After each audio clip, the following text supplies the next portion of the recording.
Benefits of journaling are can help us process trauma, reduces stress, anxiety, and hostility, boost IQ and memory, deepens self-discovery so you can get to know yourself better, boost time management, makes you aware of your current stage. So if you want to know more about journaling, keep on watching this video till the end and you're gonna see amazing results.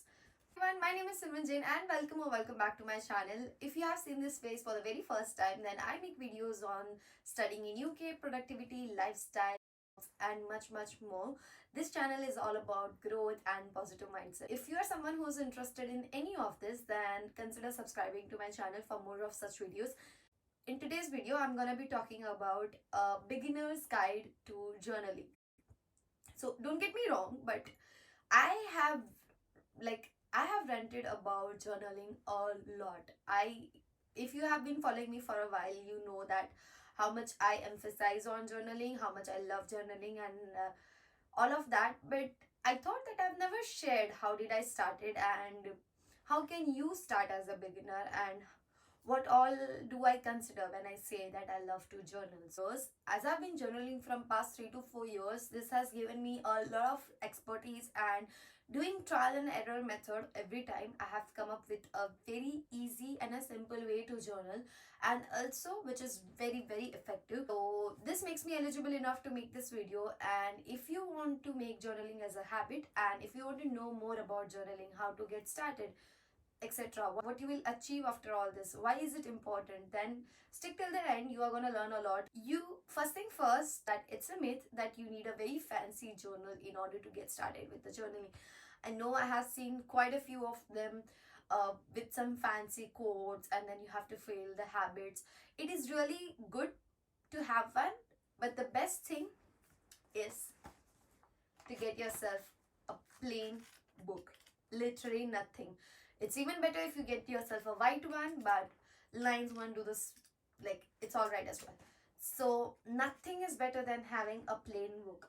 Reason being, this is what we are gonna study in today's video. Before even starting, I want to show how I journal. So I have quite a few of them. I have my to-do list different, and then there is a plain book to vent. I'll get more into it later in the video. And then I have my weekly planner where I plan my weeks and months and to-dos, etc. And then lastly, there is a manifestation book wherein I manifest what I want, etc. And one of the thing is already like into reality, and I'm gonna share with you all soon. So that's that, and let's just get started with the video. And obviously, to start journaling, you don't need all of this. One notebook does the job. How to journal. So the basic idea of how to journal is vomiting. So this method, I have came across this method long time ago, and it stick to my head. It is called vomit, and there's this great story behind this as well. You know, when we are sick and our stomach is aching or something like that, and when we do vomit, we feel 10 times better. After taking out all the bad stuff in our body, we feel 10 times better. That's what vomit does to our stomach. Same goes to journaling. So when we vomit whatever is in our head on a paper, you feel 10 times better than you were actually feeling. So this is the importance of journaling, that whatever is in your head, whatever I would say dust or confusion or whatever is in your head, after journaling, it comes onto a paper and it's not in your body anymore. That is not stopping you to do what you were supposed to do and to keep on contemplating on that particular thing. So first thing first, what does vomit stands for? Vent. V stands for vent. Vent whatever you are feeling. Let's suppose I have had a horrible day at my work. The best thing to do is to take it all on a piece of paper. Just get a plain book, write what you are feeling, etc. Write everything, okay, I'm feeling like this because of this. I might be wrong at this point. I might be right at this point, etc., etc. Write everything. If I do, this will cause me this. If I don't do this, this will cause me that. And after doing that, you will feel that all the frustration in your head is on the paper. Obligations are like what you are obligated to do, right? What you're supposed to do as a person, your to-do list, as a worker, as a family member, as a partner, what all you're supposed to do, what's your to-do list, how are you as a person, obligate everything. And that's what journaling is. And it is not just limited to making a to-do list. It is lot beyond it, and you only come to understand when you actually do it each and every day. And this makes you know yourself so much better than what you already knew. We'll go a little bit off the track, and I'll say you something what all types of journaling I do, and I believe that will help you a lot in order to understand journaling much better. So it is not just limited to making a to-do list. How I journal is, first thing first, of course, I make my to-do list of tomorrow morning of what I'm supposed to do. A short-term journaling session I'm talking about. That's what I do. In the night, there's a gratitude journal, and that's a gratitude journaling wherein I write whatever I am feeling the best about and what I'm very grateful about, what I did in the day that I believe have made me closer to my goal. And also in the night, I sort of reflect my journey towards my goal. I did this helped me to reach a bit ahead for my goal. I did this, maybe this is not something I was supposed to do in order to reach to my goal.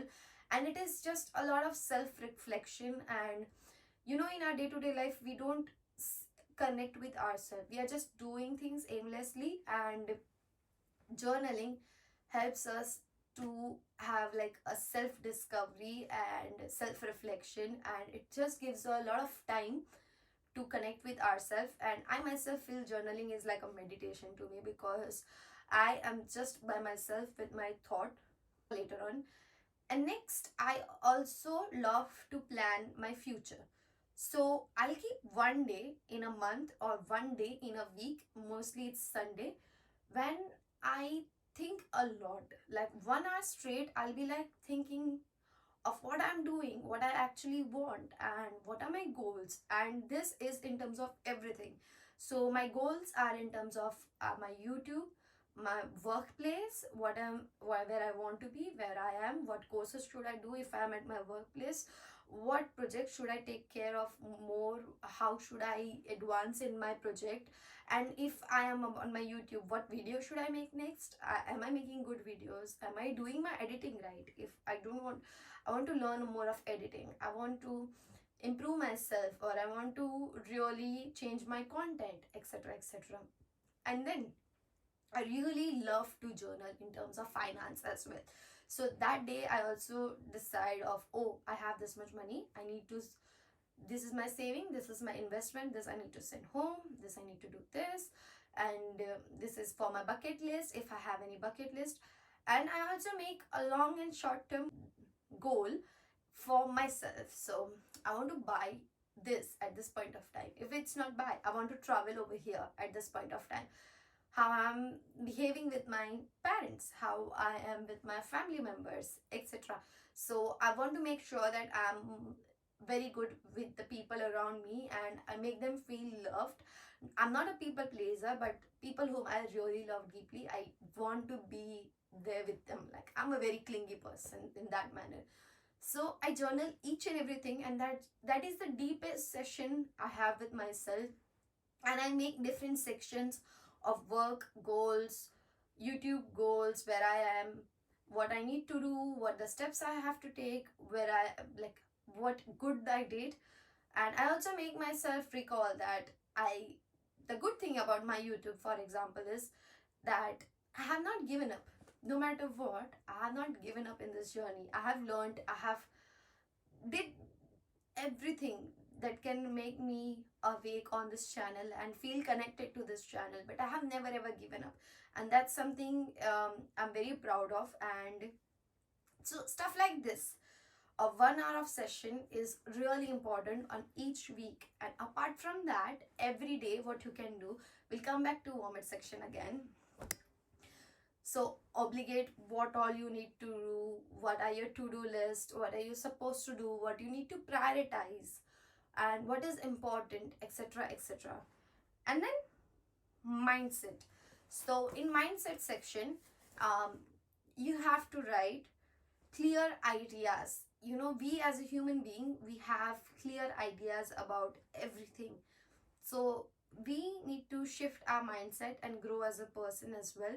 So mindset about everything, what I'm thinking in my family, what I think I should be at my workplace, what I think I should be in a personal life, how I think my finance should look like.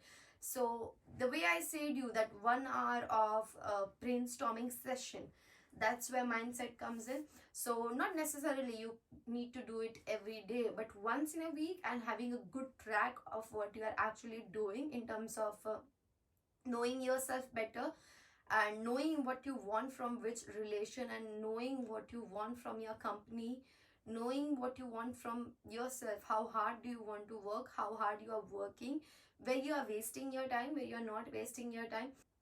I have seen this inversion method somewhere where you just don't write what did you do to reach the goal, but you also write what did you did to not reach the goal.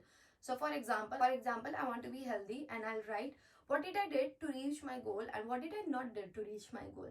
So I'll write I ate salad, I did running, but over here I'm gonna write I had a lot of sugar, or and I scrolled on social media a lot. So what did you did to not reach your goal? These things will really make you aware of what you're doing, so that you're actually not reaching that goal because of these reasons. And next time when you will do that activity, you will be very much conscious about, oh, this is aiding to not reaching my goal. So do I really need to do it, or should I skip it and move to more productive version? And each and every morning or in the night, when you have a to-do list with you, that will ensure that you actually work, that you actually do it. But if you won't have a to-do list, you are gonna have an aimless day. So having a to-do list is the most strong form of journaling. And this all habits, apart from having a to-do list, is gonna make you a lot self-aware of what you are and where you are, and is gonna make you a lot more productive and a good person if you take steps ahead in order to reach your goal. Next in vomit is ideate. So whenever you have time, take 10 minutes or 5 minutes out each day to write ideas. These ideas can be anything. If you're working on a project at your workplace, this can be ideas related to that. If you're studying, you can relate, and if you have any projects in schools, so you can write ideas related to that. If you are doing a YouTube channel or some form of content creation, you can write ideas related to that. And this is a great saying that when you are contemplating on something and when you really want something really creative to come from within, what you do is, when in the night before sleeping, when you switch off the mobile phone 1 hour before sleeping, you contemplate on that. You write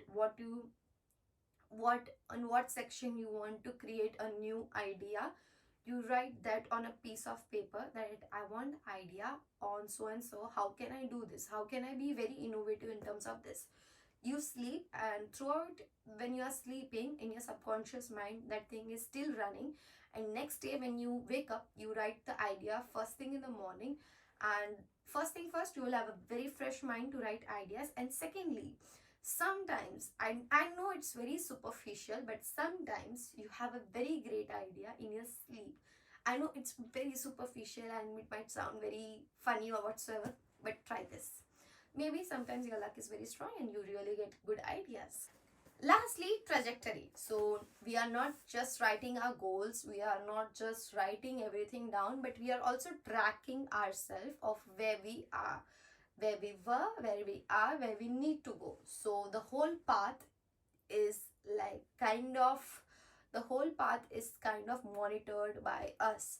So we are the managers of ourselves. We are monitoring where we were, where we have to go, what we are doing, and all of this are a mindful practice of managing our time, managing ourselves, managing our habits, and in general, this all makes us more productive and yeah, makes us actually live a very peaceful life, because not just living is enough, having a very peaceful life is really important, because